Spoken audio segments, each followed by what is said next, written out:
Hi hello guys, welcome to my channel. It's me Tabbu. ఈరోజు మోతా తుఫాన్ వల్ల ఇల్లంతా చాలా కూల్గా అయిపోయింది అనమాట. అందుకే ఈ కూల్లో వేడివేడిగా ఏదో అనిపిస్తుందని పానీపూరి చేసుకున్నాను అనమాట. ఆ పానీపూరి బ్లాగ్ కూడా ఇప్పుడు పెడతాను.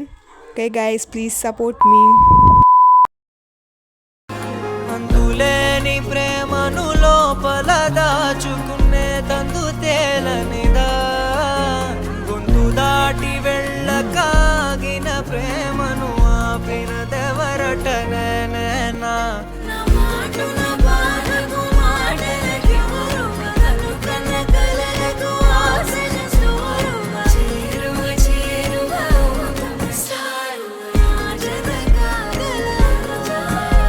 నా మనసును నడిపిన తొలి తొలి వెలుగు, తలపును తడిపిన తొలకరి చిరుగు, విరిసిన పెదము